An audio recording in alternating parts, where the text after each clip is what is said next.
remembered by the generations to come. So, to understand a generation, we need to understand the legacy that was left to them. Your grandma's scrappy cooking has everything to do with post-war ration shortage. Your grandfather's lack of hearing has something to do with the fight for freedom. Your father's frustration at the little things has nothing to do with the problem at hand. And your mother's quiet courage has everything to do with how far you come. So yes, each generation is shaped by the legacy given to them and the ones they leave behind. Some things change and other things stay the same based on convenience or circumstance. Today, I'll be drawing a comparison between the past and the present. At 25, I'm just beginning to understand what this means. I'm not just thinking about generations, I'm thinking about legacy, and not the worldly inheritance we accumulate, but the kind we live in, how we show up, how we love, and how we are remembered when we leave all of this behind. So, it's gonna rhyme, guys. I hope you like it. Alright, so, by the glow of a diya or the buzz of a screen, generations gather, unseen yet keen. Dadima's stories swap for scrolling reels, one slows the time and the other just steals. I sip chai on a Sunday afternoon, Dad's karwa hums an old Kishore tune. My brain rot brother in the next room asks Siri for a trending song, something auto-tuned. We've changed, haven't we?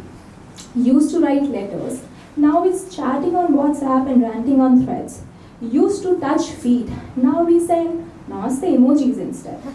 Used to wait for missed calls with bated breath, now it's blue tick, hidden last scenes and wondering, why haven't they replied yet? Used to wait for summer vacations with unscrapped knees, trains to Nani's house, no AC, just full of fruit, mango trees. Full of treat mango trees. Now it's staycations and burnouts, scrolling mindlessly in bed. Our bosses type, quick call at 11 p.m. Unread. Used to line up at libraries to find the perfect book. Now we write a prompt in ChatGPT and let AI cook. Used to underline dog-ear pages, write in the margins. Now it's screenshots and save posts in the unvisited digital gardens. But somewhere between swapping Google for ChatGPT, we are all trying to feel a little less lonely digitally. Used to share TV, watch Balika Vadhu at 9, fought over the remote like it was a sign. Now we've all got our separate screens, earbuds in place, all in the same room, but never sharing the same space. Yet, we're always connected, always on, yet somehow lonelier than we were when the OG cable was gone. FOMO hits hard. Did I miss another trend? JOMO, joy of missing out, greets me like an old friend. Because peace now comes in the tiniest ways, drinking chai without checking my phone, choosing to call instead of sending a text, letting silence speak instead of filling it with, what's next? See, legacy is not loud. It's not the medals, the titles, the crowd. It's how we pause, how we listen, how we hold, how we pass down stories, not just data and gold.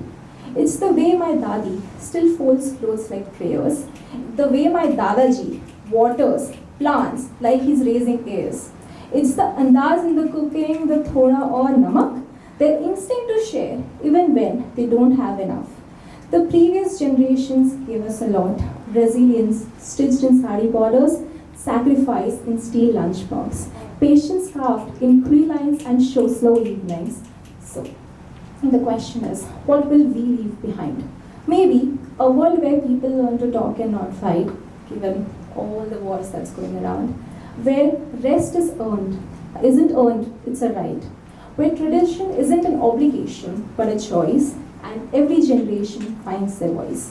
Because legacy is not built in a day, it's in our defaults, our D-days, our DNA. It's built in the questions we dare to ask and the gentleness we offer without being asked. We were, we are, we will be a lonely generation of people trying to create a legacy, finding it through trial and error until we realize we don't need to create create something perfect, just something better. Thank you.